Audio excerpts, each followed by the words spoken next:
Subscribe कीजिए धर्म शिक्षा चैनल को और बेल आइकन को दबाइए नवीनतम ज्ञानवर्धक वीडियो सबसे पहले पाने के लिए। मित्रों नमस्कार, आप देख रहे हैं धर्म शिक्षा।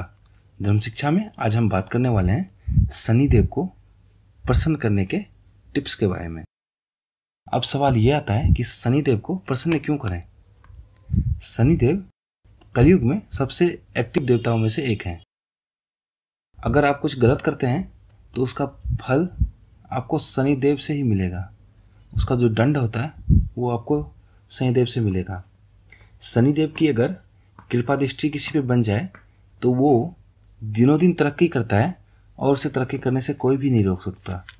और अगर किसी पे शनिदेव कुपित हो जाए, गुस्सा हो जाए, तो बंदा अगर तरक्की कर भी लिया है तो भी वो दरिद्र बन जाता है।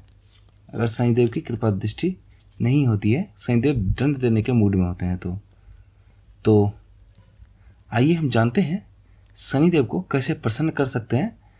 अगर आप पे शनिदेव कुपित है तो भी, अगर आप पे शनिदेव कुपित नहीं भी है तो भी, अगर आप प्रसन्न करेंगे शनिदेव को तो उसका परिणाम जो होगा वो बहुत ही ज़्यादा लाभकारक होगा। आपको कभी किसी चीज़ की चिंता नहीं रहेगी। आप दिनों दिन तरक्की करेंगे, बहुत ही ज़्यादा सम्मान पाएंगे दुनिया में और प्रतिष्ठित बनेंगे। तो आइए जानते हैं शनिदेव को कैसे प्रसन्न करें। शनिदेव को प्रसन्न करने के लिए सबसे पहले मैं तो बताना चाहूँगा आपको, हनुमान जी की पूजा अगर करते हैं तो शनिदेव का कभी भी वक्र दृष्टि आप पे नहीं पड़ता। शनिदेव कभी भी रुष्ट नहीं होंगे आपसे। अगर आप हनुमान जी डेली सुबह, रोज सुबह एक बार हनुमान चालीसा का पाठ जरूर करें। इससे शनिदेव कभी भी रुष्ट नहीं होते, हमेशा आप पे प्रसन्न रहते हैं। अब मैं मित्रों बताना चाहूँगा आपको, कुछ आपकी मन्नत है, आपने कुछ सोच रखा है, लेकिन हमेशा याद रखें कि कुछ पॉजिटिव ही सोचें। कुछ पॉजिटिव आपने सोच रखा है, किसी का आपने गलत नहीं चाहा है, अपनी तरक्की के बारे में सोच रखा है, तो आप क्या करें, शनिवार के दिन सुबह सुबह सूर्योदय से पहले उठें और नित्य क्रिया से निवृत्त होकर नहा धो के हनुमान जी की एक तस्वीर लें और हनुमान जी की तस्वीर के सामने बैठ के 101 बार, ध्यान रहे 101 बार आपको हनुमान चालीसा का पाठ करना है। और आपने जो मन में सोच रखा है ये किसी को बताना नहीं है। आपको 101 बार हनुमान चालीसा का पाठ करना है और हनुमान जी को चूरमे का लड्डू चढ़ाना है।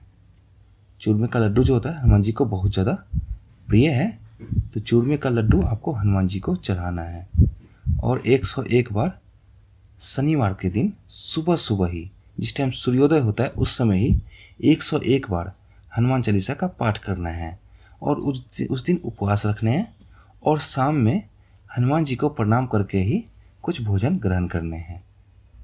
ऐसा आप करें, आपने जो मन्नत मांग रखी है वो निश्चित तौर पे पूर्ण होगा आपका। लेकिन ध्यान रहे, इससे किसी का कुछ अनिष्ट नहीं सोचा हो, आपने अपनी तरक्की के बारे में सोचा हो तो ही होगा।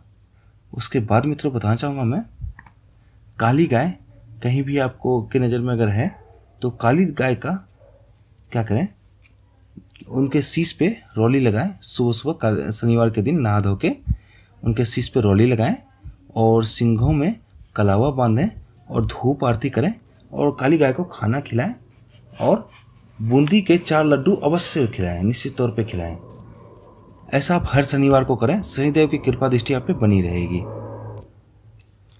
हो सके तो नियमित रूप से हर शनिवार उपवास रखें और शाम में उपवास तोड़ें।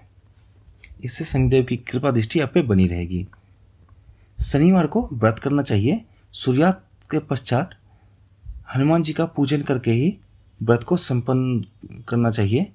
पूजन में हनुमान जी का जब भी पूजा करेंगे आप, सिंदूर, काली तिल का तेल ले लें और उसे दीपक जलाएं और रक्तवर्णीय पुष्प ले लें। रक्तवर्णीय पुष्प मतलब हुआ लाल रंग का जो पुष्प होता है, जो हनुमान जी को बहुत प्रिय होता है, वो हनुमान जी को चढ़ाएं। इससे क्या होगा, ये हर शनिवार को करें।